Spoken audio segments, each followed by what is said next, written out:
Good evening. Thank you very much for braving the weather and coming to Quadrant's seminar on fraud in commodities trading. I'm Guy Blackwood, and I'll just introduce our three speakers. Firstly, Ruth Hosking, who I'm told has a willingness to get stuck in, and hopefully she'll demonstrate that later on. She'll be talking about letters of credit. Secondly, John Russell will be talking about bills of lading. A man who sees through the fog. So hopefully he'll use that particular ability later on. And lastly, by contrast, Paul Toms, whose comments are also resplendent in the directories that I won't repeat any now, but I am delighted to say he's now Paul Toms KC. So there will be, we will be recording this, and there will be slides available afterwards, printouts of slides for anybody who wants them. So I think, Ruth, it's over to you to start. Thank you very much. So yes, I will be talking about issues arising in letters of credit by reference to two particular Singaporean decisions. But before we get into those, we're going to start with some terminology in relation to transactions. So there's something called round tripping, also known as trip transactions and lazy Susans, after the little table that you often get in Chinese restaurants. Essentially, there's no economic substance behind it. So in and of itself, it is not illegal, and there can be legitimate reasons for it. But sometimes it's used fraudulently by reporting a series of productive things that look like productive sales and beneficial purposes for the books, but then it violates the substance over form accounting principle. So people get really worried about them. It was used a lot in Enron and CMS Energy and other energy frauds that we've seen. And the Credit Agricole case is a case involving round tripping. So we'll have a look at that in a minute. Circular trading. So that's where you basically sell a cargo and then buy it back, normally at a slightly higher price. It can serve a legitimate purpose because it's taking advantage of credit and financing. But again, sometimes they are used to commit fraud. And then something called credit sleeving, where you as a company don't have a very good credit record, and so you put somebody in between you as an intermediary to make it look like you are in fact more solvent than you otherwise are. Again, not per se fraudulent, and in another Singaporean decision called Goodwood, it was found that it was perfectly legitimate for an intermediary to make money, but again, sometimes they are used for illegitimate purposes. So it's worth remembering that terminology because we'll come on to some of it in a minute. And the other thing to think about is payment LOIs, of which I'm sure you're all very familiar. They are put in there in replacement to providing original bills of lading under the letters of credit. There's no specific or particular wording that's needed, but they normally record the agreement to make payment to the seller. They normally provide consideration for the original payment obligation. They provide an indemnity if you breach a warranty. And then in relation to the warranties, they often have things like the seller has good marketable title to the cargo. The cargo is free and clear of any lien or encumbrance. The seller has the right to transfer the title to the buyer. The seller is entitled to receive the documents from its supplier, and the seller will deliver the original bills to the buyer.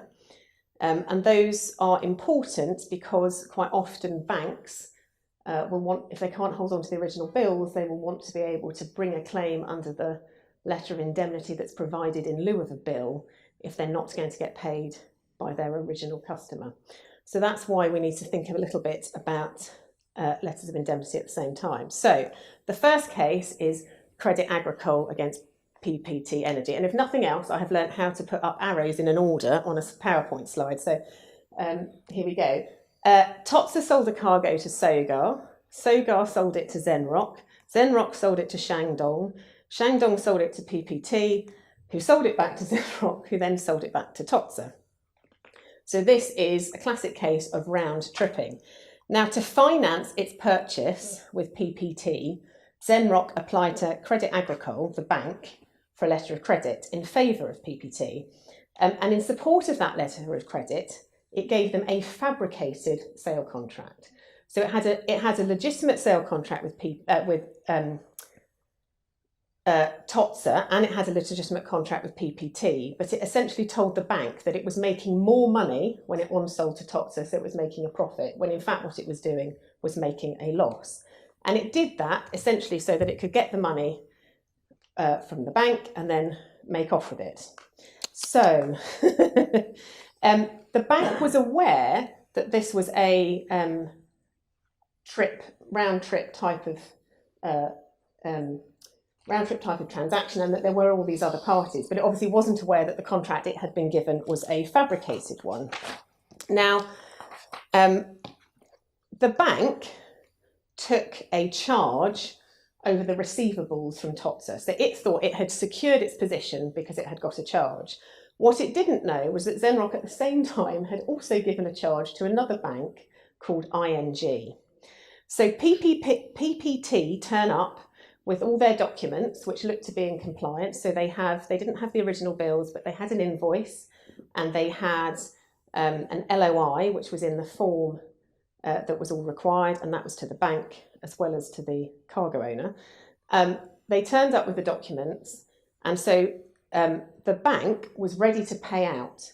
But on the last day, so it was subject to UCP 600, so you have 5 banking days to determine whether your documents are in compliance. On the last day, TOTSA informed the bank that it had been given 2 separate letters of assignment in relation to the receivables, one from ING and one from Crédit Agricole. So of course at that point it put the bank on notice that there was a fraud. But what it didn't do was give a notice under UCP 600 to say we're not going to be providing, we're not going to pay out because we don't think the documents are in compliance. It missed that deadline while it was investigating what was going on. So the letter of credit itself provided that it would pay on presentation of, as I've said, the original bill or the signed invoice with a letter of indemnity. And the letter of indemnity contained the following warranties. So it said at the time that property passed under the PPT Zenrock contract, PPT had marketable title to such shipment, free and clear of any lien or encumbrance, and the full right and authority to transfer such title to the bank. At the time the LOI was presented, PPT was, quote, entitled to receive documents relating to the cargo and transfer them to the bank. And then it also said that PPT agreed to protect and indemnify and save Crédit Agricole harmless from and against any and all damage, costs and expenditures, which the bank might, quote, suffer to incur by reason of the original bills of lading and other documents remaining outstanding, or breach of the warranties. I.e., if there's a breach of the warranty, the bank can claim as against you, the presenter, for that breach. On the last day for determining documents they found out, they therefore suspected that there was a fraud, and they went before the Singaporean court originally to get an interim injunction to try and prevent what was happening. So they argued that PPT was a participant in the fraud perpetrated by Zenrock and therefore not entitled to be paid under the letter of credit. And they also said that PPT was in breach of the warranties in the letter of indemnity. Now, the Singapore court at first instance found for PPT on both those questions. So they said it was entitled to be paid under the letter of credit, and it dismissed the bank's claim for damages.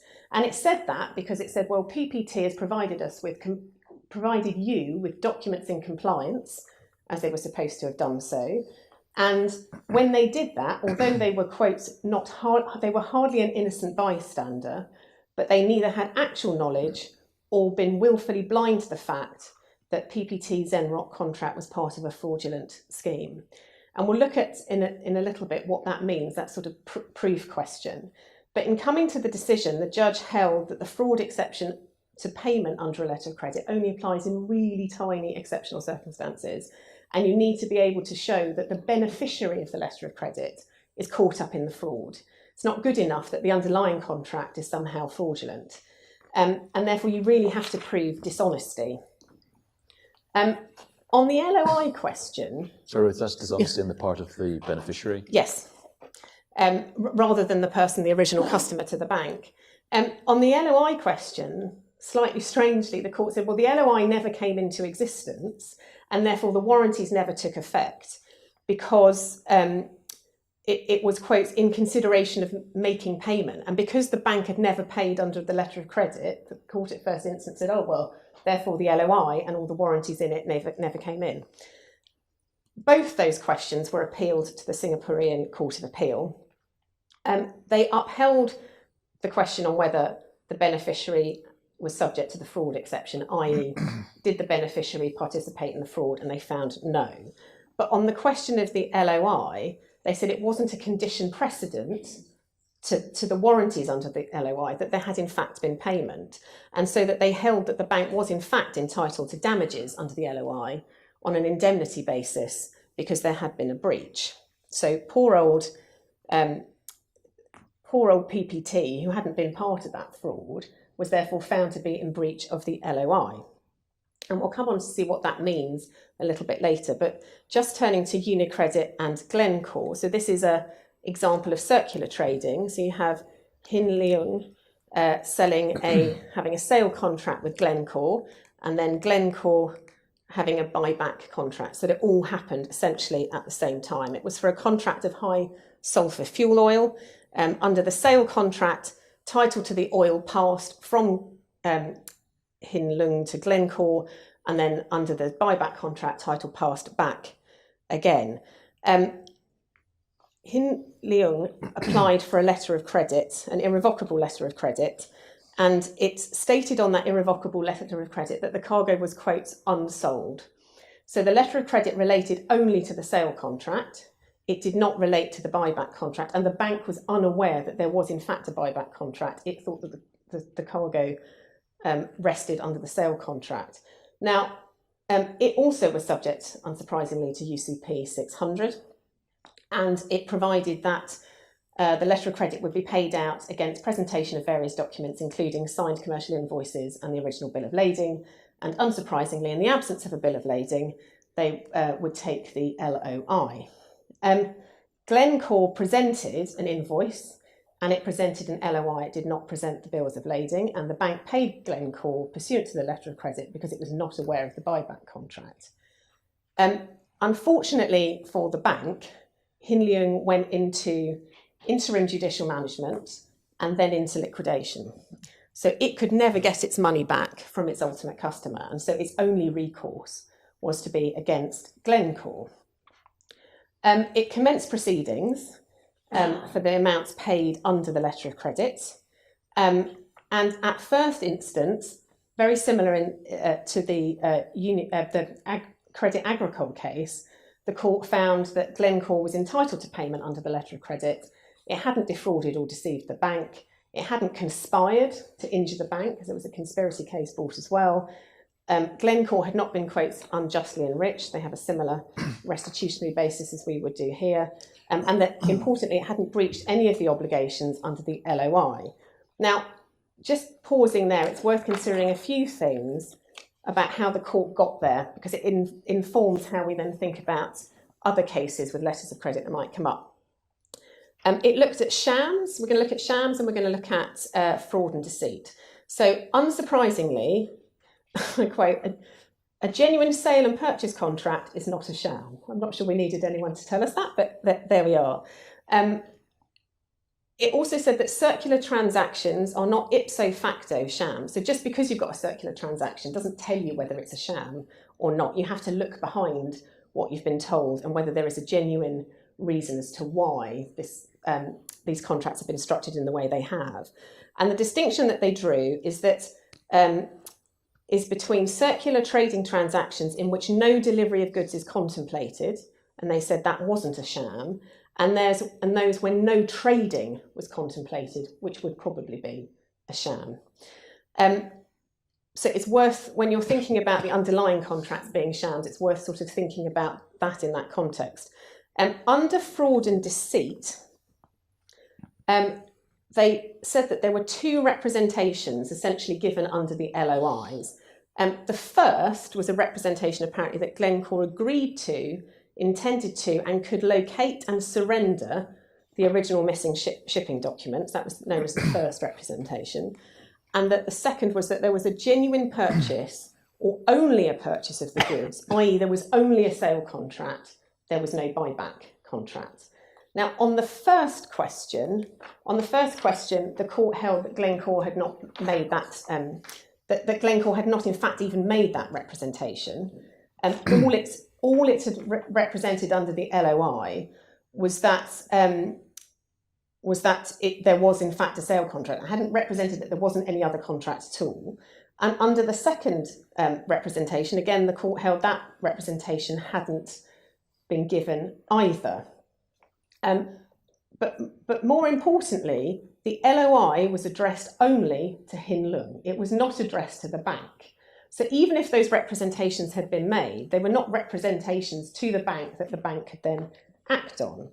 The bank appealed and argued that the LOI had been given, essentially the representations had been fraudulent, but it did not appeal the findings of fact. So it didn't appeal that the sale contract was not a sham, and it didn't appeal the fact that the court below had found that the sale contract and the buyback contract taken together were not in fact shams or fictitious transactions. And did that prove to be a good decision?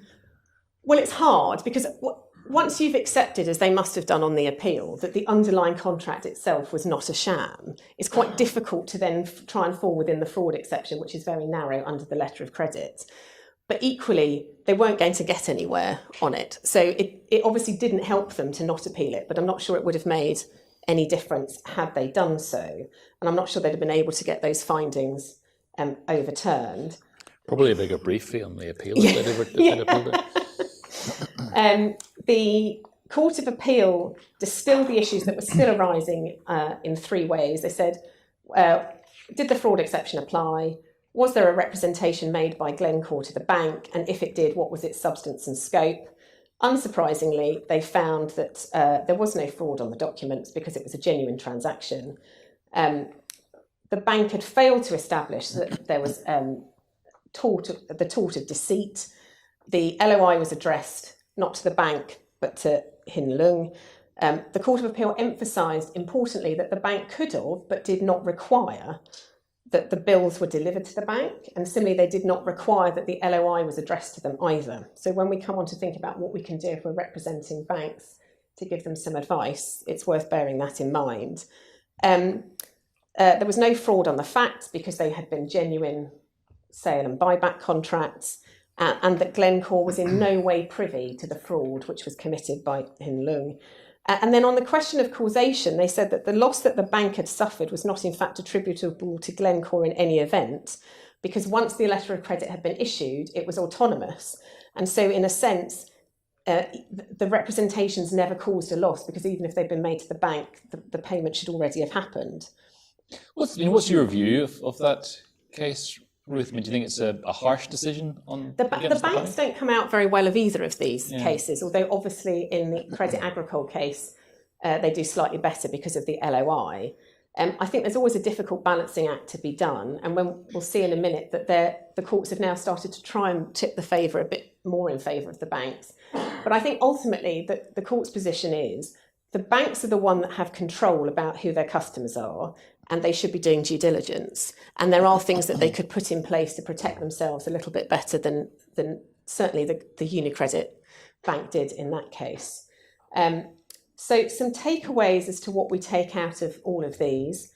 Letters of credit are autonomous, we all knew that anyway, but the fraud exception only applies in incredibly limited circumstances, and it has to be the fraud of the beneficiary of the letter of credit, not the customer. And therefore the issuing bank must make payments under a letter of credit if it's given documents which are in compliance of it. Now, in relation to whether recklessness on the part of the beneficiary is sufficient, we're now left in this position. So under Credit Agricole, the court at first instance said no, recklessness was not enough, and that particular finding wasn't appealed. But a more recent decision of the Singapore court at first instance, in a case called Winston Oil Trading, found that recklessness is enough. So if you can show that the presenter was indifferent to the truth as to whether there was as to whether the documents were giving a false representation of a material fact, that apparently is enough. And so in that sense, the court is trying to tip the balance back, I think, in favour of the bank. But given that there is a divergence and they're both first instance decisions, it's difficult to know what the Singapore courts will certainly do in relation to that question if it comes up again. It's also worth remembering that the courts have really stressed the strict compliance with the time limits in the UCP 600, and they are incredibly short time limits for banks to determine whether documents have been given in compliance of what they've required. On payment LOIs, we've seen that wording is absolutely crucial. So in the Credit Agricole case, the bank was given some respite by the fact that the LOI was to it and not the cargo seller. But of course, in UniCredit, they had no benefit of the LOI, and therefore they were completely stuck. So if you are a bank, what can you do? Well, you can probably stipulate that bills should be delivered to you, although there's going to be an interesting question about what happens with electronic bills, which maybe we'll have a little think about when we come on to bills of lading. And you can obviously try and make sure that the LOI is addressed to you rather than to the seller.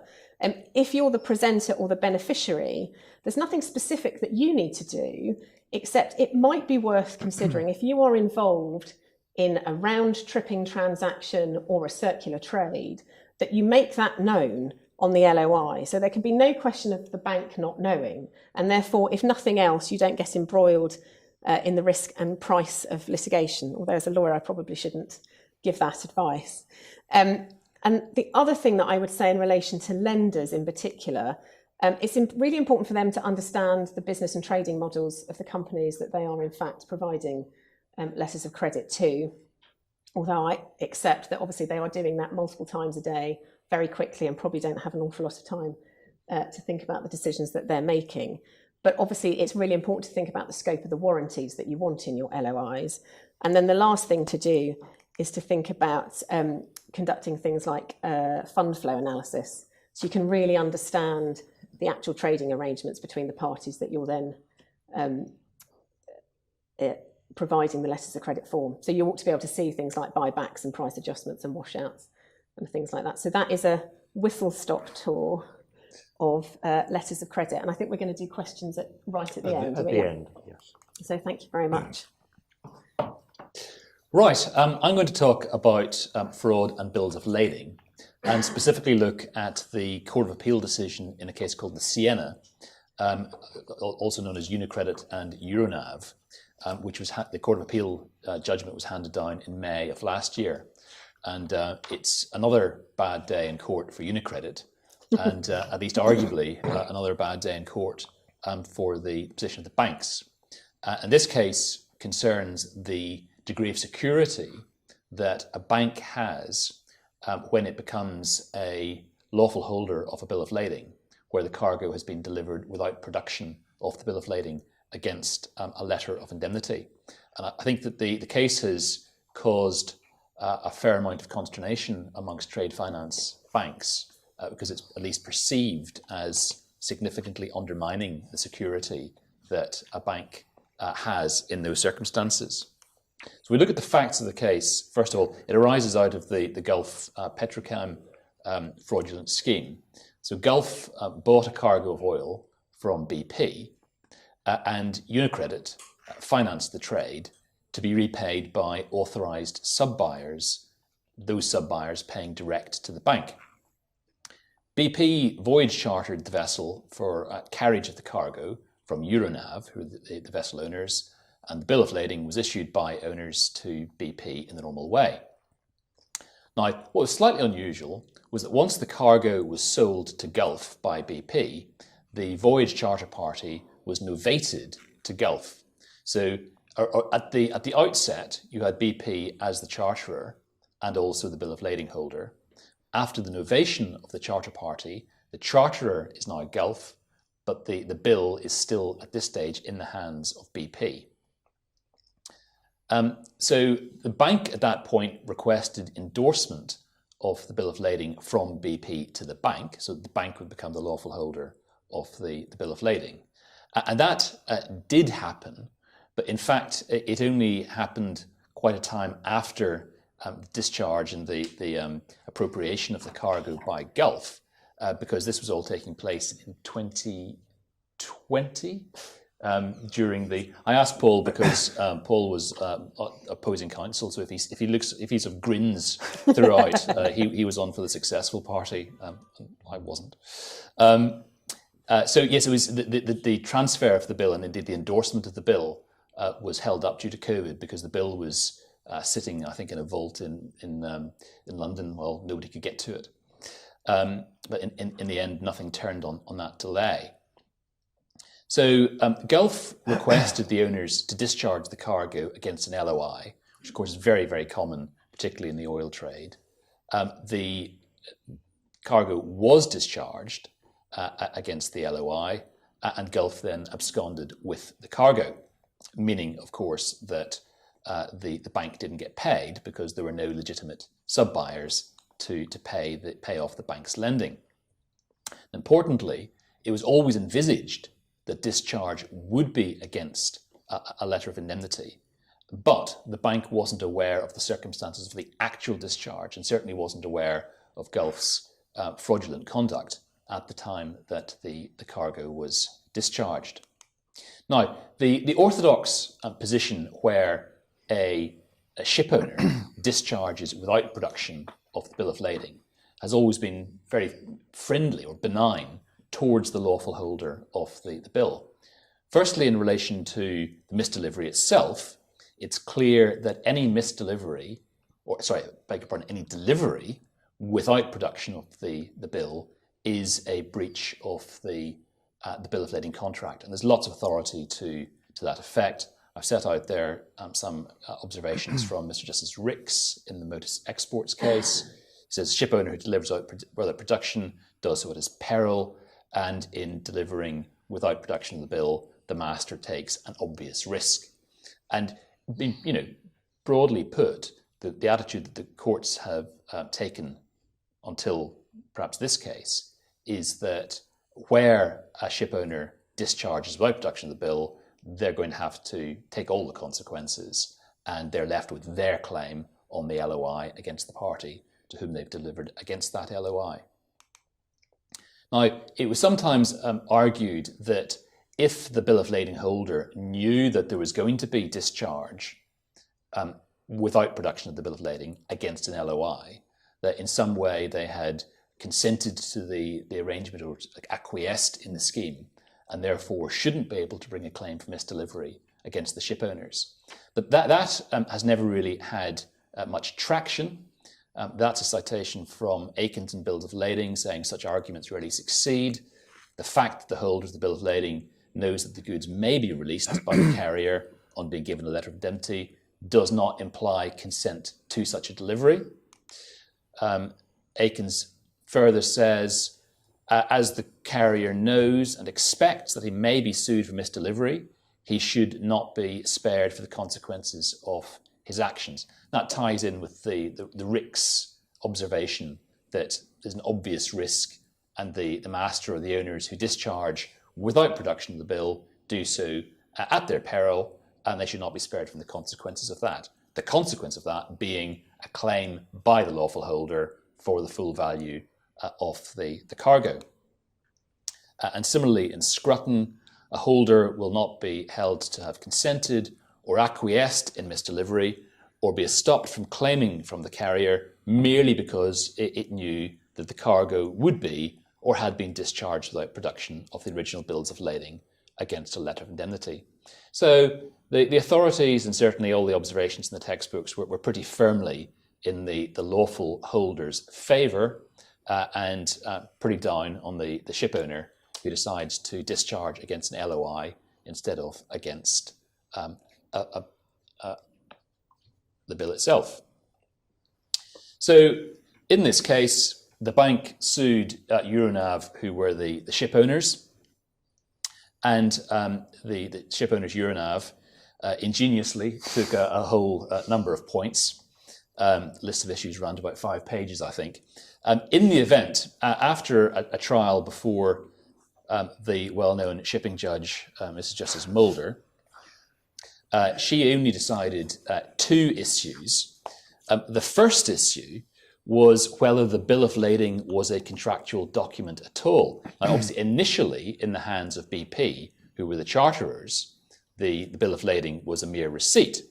But you would expect that once the bill of lading was no longer in the hands of the charterers, following the novation of the charter to Gulf, that the bill would cease to be a mere receipt and would be a contractual document. Mrs. Justice Moulder held that that was not the case. She held that this bill of lading never became a contractual document. She says that on novation, although the bill was no longer in the hands of the charterer, no bill of lading contract came into existence. And she said neither did the bill of lading contract come into existence when BP transferred the bill to the bank subsequently. She was of the view that if it wasn't a contractual document originally, there was no reason in the circumstances of this case, where there was a novation of the charter party, for it to spring into life as a contract on the novation. And if it didn't at that point, then it couldn't spring into life as a contract on the subsequent transfer of the bill to the bank. So I think that sums up the sort of the shipping world's general reaction to that part of the decision. I think probably actually summed up Paul's view as well, but he wouldn't possibly. He would never say. So the second issue, which actually is the more important one for our purposes tonight, is that the judge asked herself whether the same loss would have happened in any event. This sort of relates to the acquiescence kind of defence. And she held that, yes, the same loss would have happened in any event. She said that, in essence, if the owners hadn't refused to discharge against the LOI, they would eventually have got in touch with the bank, who would have told them to discharge without production of the bill in any event. And therefore, she said that if the bank had effectively told the owners to discharge without production, that would not have been a breach by the ship owners. Though it's fair to say that the analysis, well, I say it's fair to say, that the analysis was rather thin.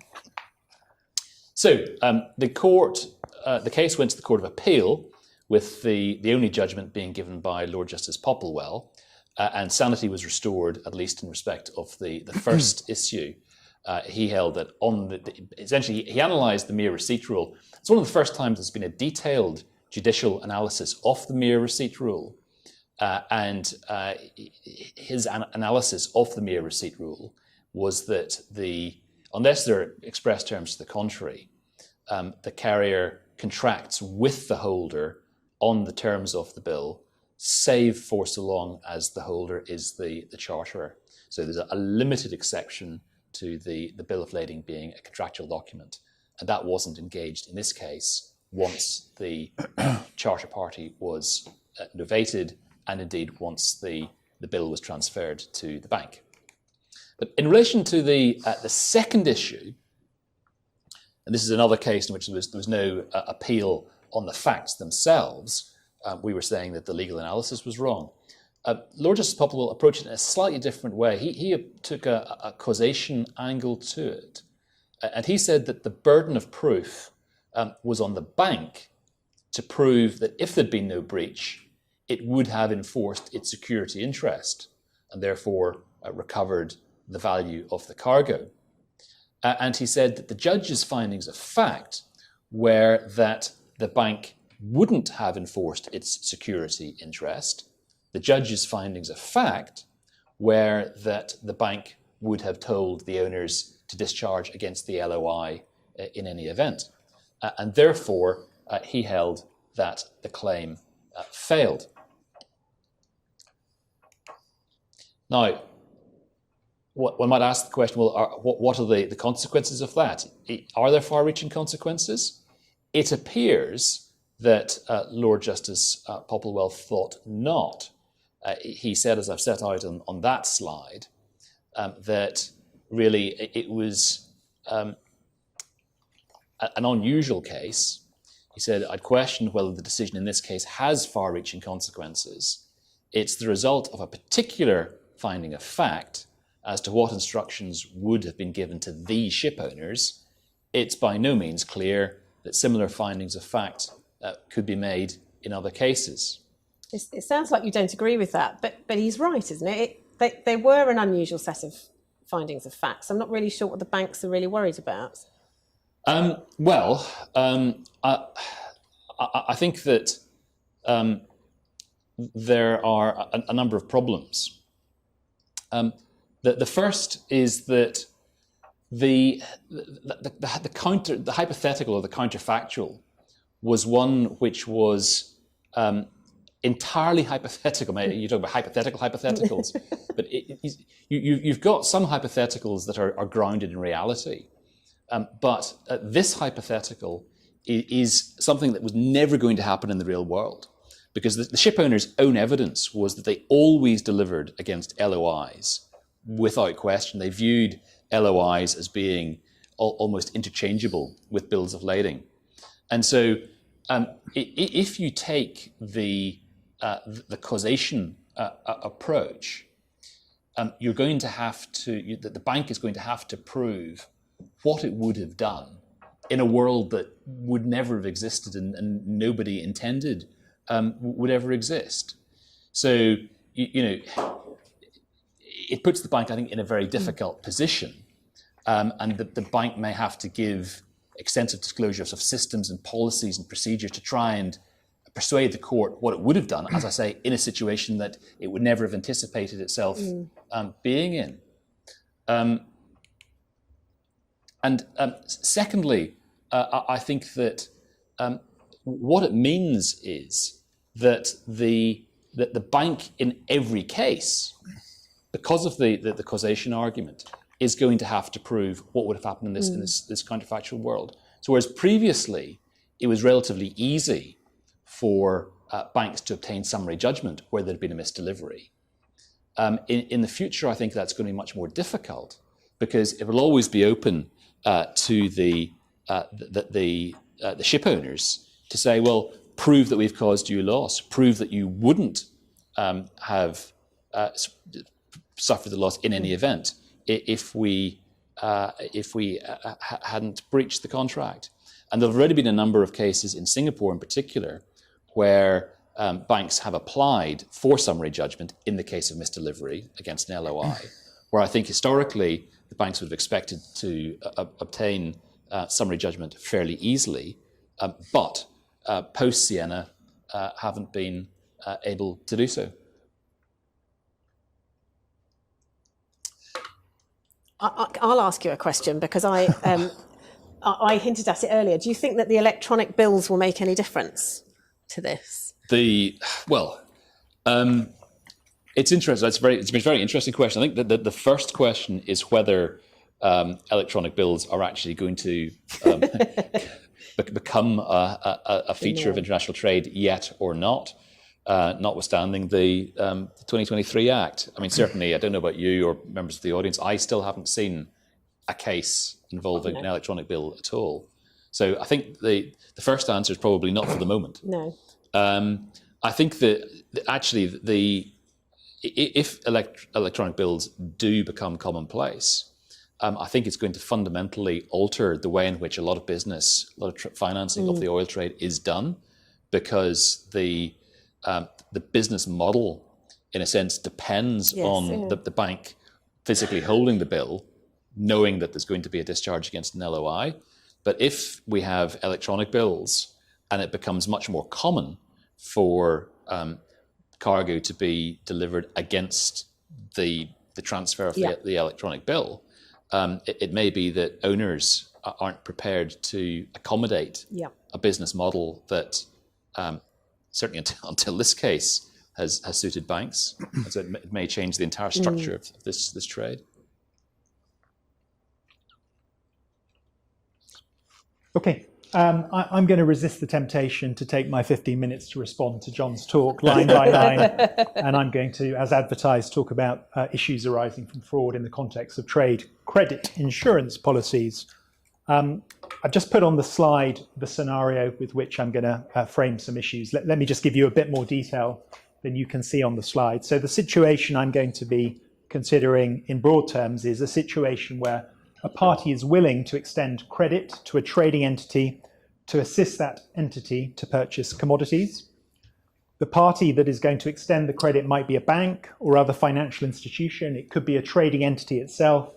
whose business model involves trading on the margins. So, for example, interposing into a already agreed transaction where it becomes the purchaser from an identified supplier and then on-sells to the party who's seeking credit. It could be that the credit is sought pursuant to a murabaha transaction, where because of Sharia principles, interest cannot be levied on finance, so a structure is put in place which is akin to a purchase from a supplier and again an onward sale to the party that needs finance. In these types of cases, credit is typically for significantly extended periods of time, perhaps as long as 150 days post-shipment.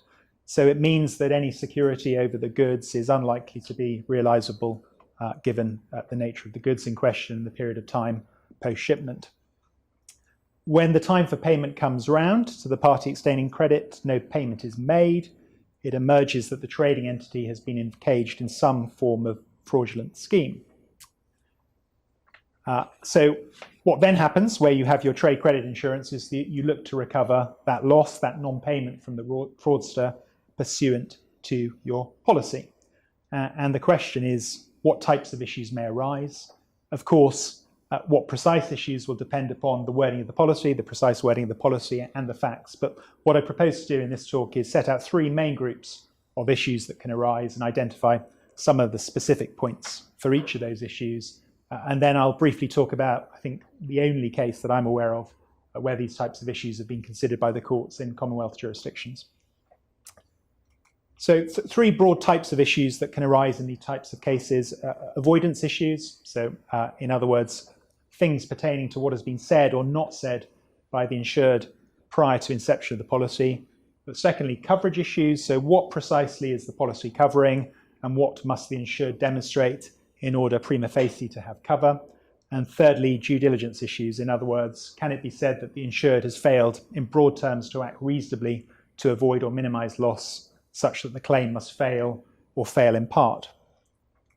So dealing with avoidance issues.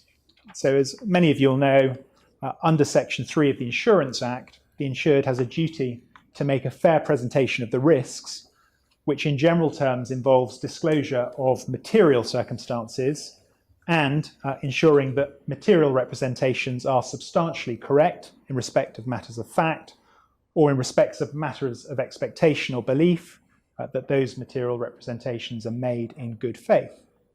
In the event of a breach, the insurer may avoid the contract and refuse all claims, and depending on the circumstances of any breach, they may also be entitled to repayment to retain the premium. In some circumstances, they may have to pay it back. So in the situation in which I've outlined, the hypothetical fraudulent scheme, there is scope for avoidance issues being raised in respect of either non-disclosure or material misrepresentations, in particular as to the manner in which the trade credit has been advanced by the insured. And for example, arguments that an insurer could raise along these lines. We, the insurer, did not know that you're involved in circular or round-tripping trading of the kind that Ruth has explained. We did not know that you were engaged in credit sleeving, again in the manner that Ruth has outlined. We did not know that you did not take possession of original bills of lading, but only traded by reference to copy bills or something else. We did not know that you did not take possession of the goods themselves. We did not know that you're in effect trading only in paper. Now, those types of arguments obviously are highly fact sensitive, but an important aspect of that is going to be what did the insurer know, or what ought it to have known, because the obligation of fair presentation does not extend to things that the insurer knows or should itself know. So in cases of this kind, one may need to have expert evidence, one may need to have disclosure, but there's also fertile ground for being able to demonstrate the actual or constructive knowledge of insurer by reference to cases and standard form contracts. So for example, there are standard form GAFTA contracts which permit circular or round-tripping delivery. There are GAFTA contracts which permit payment to be made other than against presentation of bills of lading. In the Credit Agricole case that Ruth referred to at first instance, Sir Jeremy Cook said that whether or not the parties to those transactions ever expected original shipping documents to be provided and the evidence was that those represented in court did not, is nothing to the point. Trading, in that case in oil, frequently involves what amounts to little more than trading in documents, with the product being delivered to the ultimate purchaser, with money and documents being exchanged by the intervening participants in the chain from the original supplier to that ultimate purchaser. That does not make the transactions any less genuine or mean that property in the goods does not pass. So an insurer writing policies in this world for the trading of commodities will do well to suggest that it did not know or ought not to have known of practices of that general kind. But of course, practices can change. Coverage issues then. So in general terms, what these policies are ensuring, unsurprisingly, is non-payment by the counterpart trading entity, the party to whom credit has been extended, who may be a buyer or, as it were, a recipient of finance. Of course, there will be the express terms of the policy, but what one sees often in these types of contracts is that coverage is provided in respect of eligible or approved shipments, which tend to be defined along the lines that I've set out on the slide with obvious variants from time to time. But shipments of goods made to the buyer pursuant to a contract of sale, delivered as required under the contract. And there is often also a requirement that the payment obligation under the contract of sale which has been breached is a valid and legally enforceable obligation. So those types of provisions give rise or can give rise to these types of arguments, again, being raised by insurers. Where the selfsame goods have in effect been sold by the fraudster under parallel transactions. So there are two sets of separate trading contracts, transactions, one involving the insured and one not involving the insured. So where that takes place, how can the insured prove that the goods have been delivered as required under the contract? Where the insured has never received or passed on the original bills of lading, which would typically be an indicia of ownership or an entitlement to receive possession of the goods, and where it's never taken actual possession of the goods, again, how can the insured prove that the goods have been delivered as required under the contract to the fraudster? What about if the applicable contract between the insured and the fraudster provides for payment against copy documents, not originals, and the insured can prove that the fraudster ultimately received the goods, whether or not it was pursuant to the insured's contract or not? Would that be delivery as required under the contract? Will there be a valid and legally enforceable obligation on the part of the fraudster to pay, even if the goods were not delivered to him, pursuant to the contract between him and the insured? The basis for an argument to say that there would be is that it would not lie in the mouth of the fraudster to raise that argument in circumstances where, on the faith of the sale contract to the fraudster, the insured has advanced sums to the supplier by way of extending credit to the fraudster. And finally, is it ultimately sufficient for there to be coverage under a policy with wording of this kind, that as between the insured and the fraudster would be legally obliged to make payment or would be stopped from denying that it was obliged to make payment? In other words, if the fraudster was good for the money and the insured sued it, would the fraudster have a defence? If the answer to that question is no, does it follow from that there would be coverage under the policy? The other coverage issue that can arise is the second bullet point on this slide, and I'll come back to that in the context of the authority I alluded to earlier on.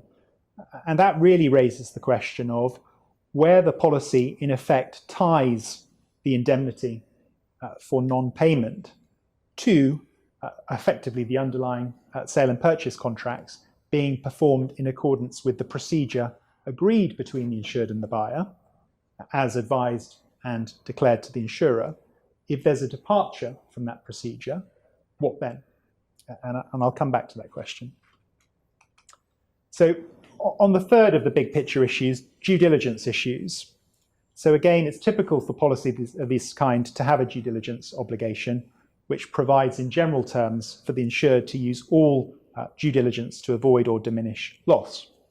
Now, it's possible that a clause could be drawn in such a way so as to make clear that it only applies once an insured loss has occurred. So the time for payment has arisen and payment has not been made. So in that situation, at least in theory, there could be steps that the insured could take to avoid or reduce the loss. However, the clauses that one sees in these types of policies usually aren't limited temporally in that way. They tend to apply at all times. So what that drafting allows an insurer is the possibility of arguing, in effect, that there has been a failure to exercise due diligence in concluding and performing the particular trade, the particular contract, which has resulted in the loss. So the insurer may seek to argue, for example, that the relevant contracts were abnormal or unusual in the trade. So the insured should have been suspicious and shouldn't have performed that contract. The insurer might argue that the insured did not investigate the relationship between the supplier and the trading entity to whom it gave credit. Often one can see in these types of cases that in fact the supplier and the ultimate buyer to whom credit is extended are essentially alter egos of one another. The insurer might argue that the insured should have required bills of lading or other forms of security before advancing the funds.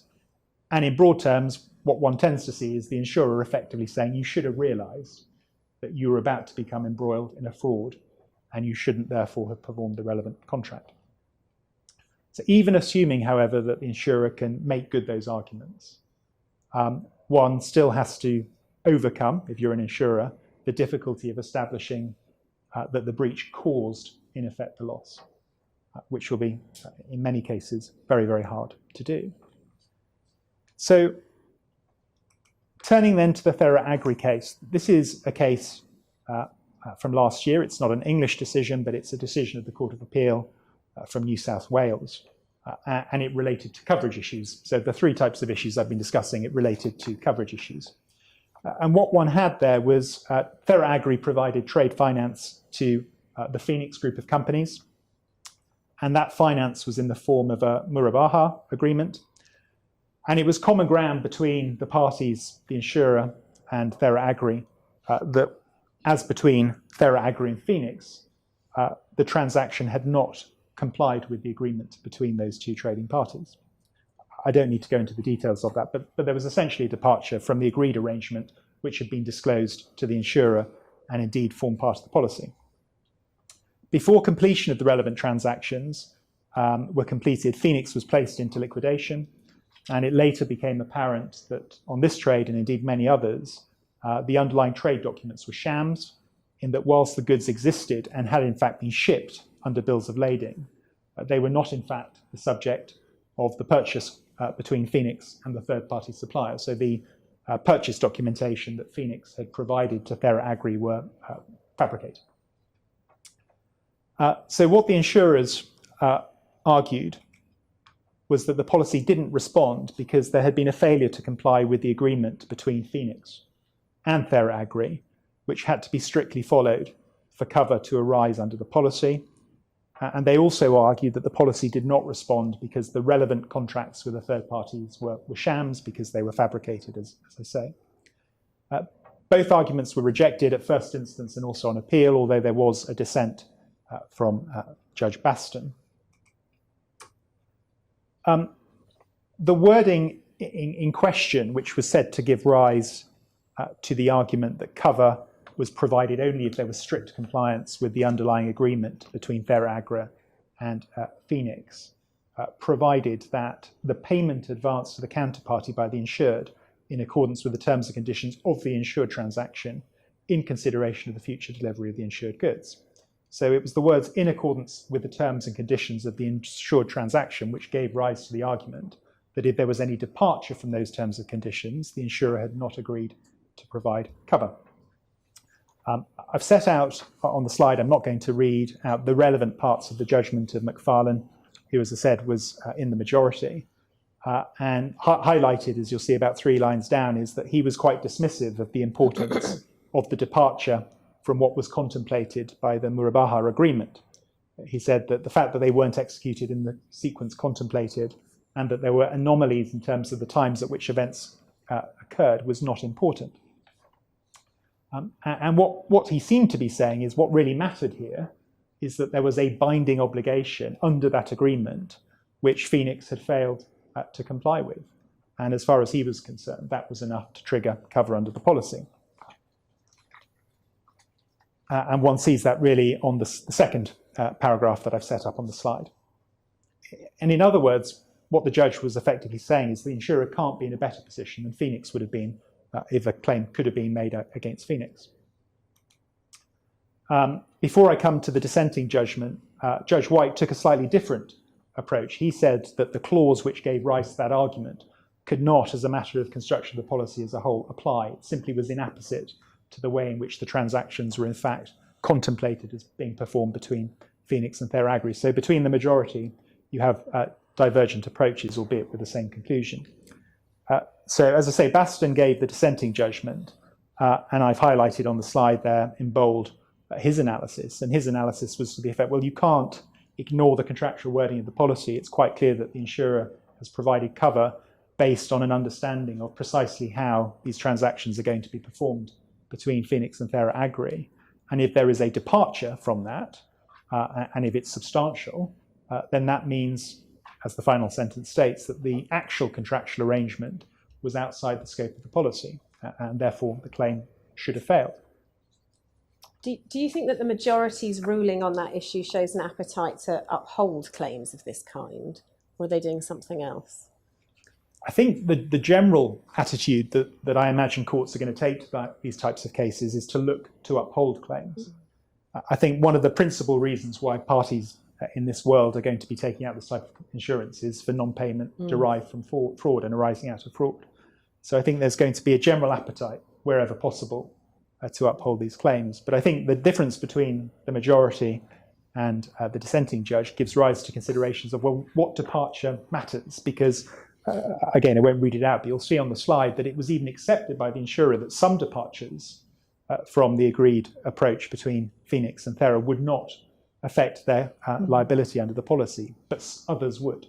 So it certainly leaves open an argument that some changes matter, whereas others don't. But I think in broad terms, this represents an approach that I expect a lot of courts to take, which is to uphold these types of claims. I've got a slightly different question. Yes. McFarlane's a JA and Baston's an AJA. Which is better?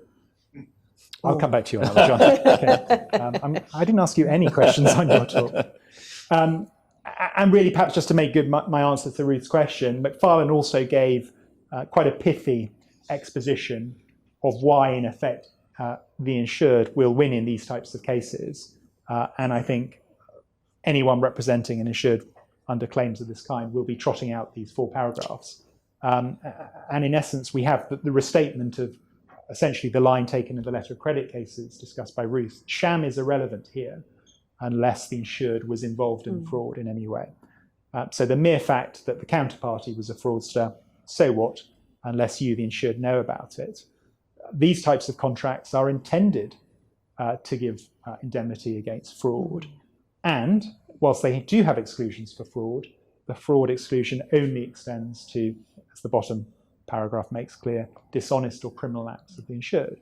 So again, the theme of all of this is that a court, I think, will seek to uphold these claims where there's no evidence of any involvement in the fraud by the insured. But plainly, like all cases, it really depends on the policy terms and the facts. So that concludes, I think, the formal part of the seminar, but we would be very happy to take any questions that you may have. And I think there is a roving microphone for recording purposes. So thank you. I don't know if anyone has any questions on any of those 3 talks, or generally. Desperate for a glass of wine, obviously. Yeah.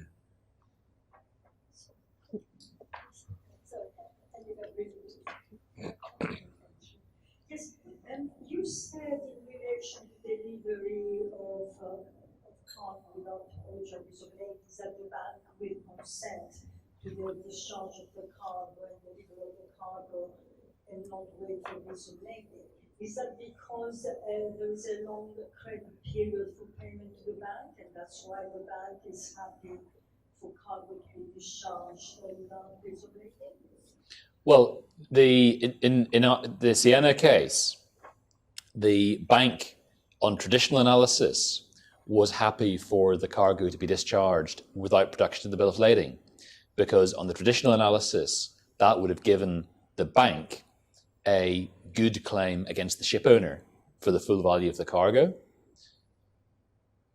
But pre-Siena, banks saw the discharge of the cargo without production of the bill of lading as giving them, the bank, security, because if they weren't paid by the buyer, they had their claim against the ship owner, and then the ship owner should have had their claim under the LOI.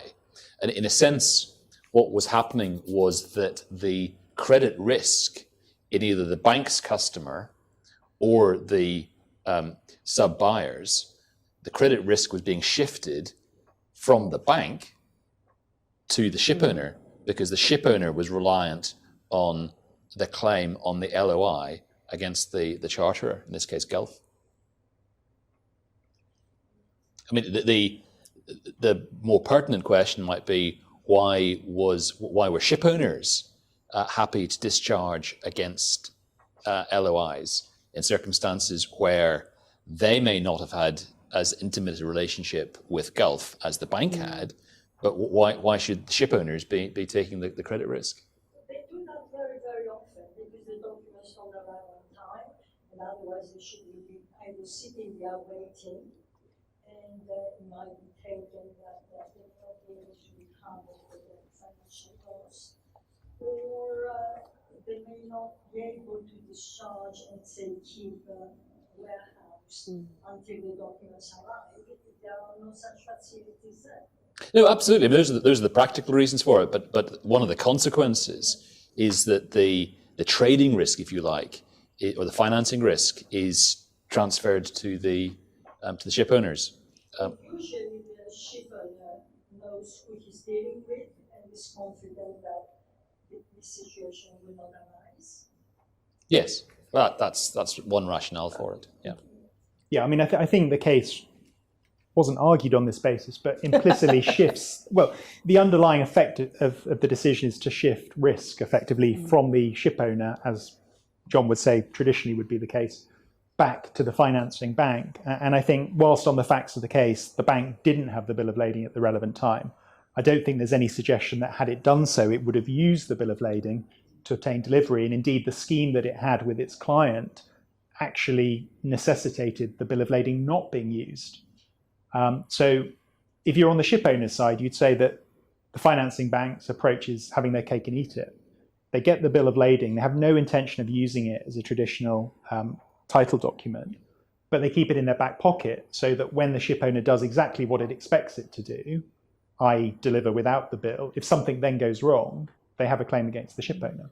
So I think the effect of the Siena is to shift, as I say, not as part of its reasoning, but its effect, the risk back to the ship, from the ship owner back to the financing bank. And we can all have a debate as to whether that reallocation of risk is appropriate and whether UniCredit were in a far better position to evaluate the risk of fraud by Gulf, its direct customer with whom it could perform and had performed due diligence, or a ship owner who typically would never perform due diligence in the way that a bank would. One can have that debate, but...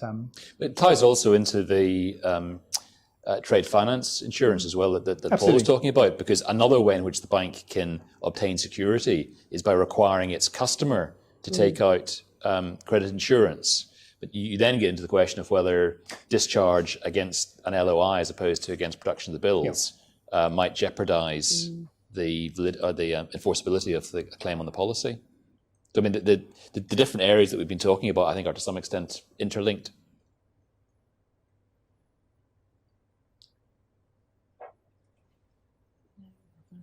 Anyone else? I've got one question for Paul. Why are there so few decisions on trade credit policies generally, do you think? Well, is it because there are so many arbitration clauses in that type of policy, or I something think, else? I know that there are other judgments out there in foreign courts, but they are not, to my knowledge, published.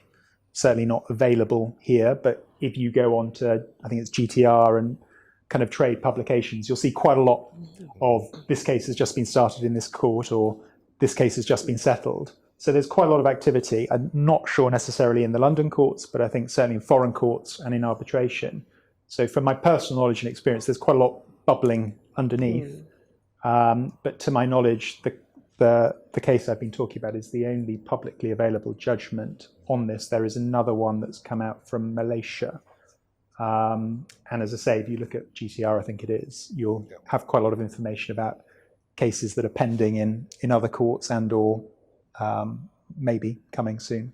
Yep. So I think there's quite a lot going on. I suspect also, not every dispute gets to court, or to arbitration, so there may be commercial considerations as well. If there are any other questions, otherwise I would recommend, for those who have time, a quick glass of Quadrant Chambers wine, selected by Ruth. No, not selected by me. Thank you very much. Thank you.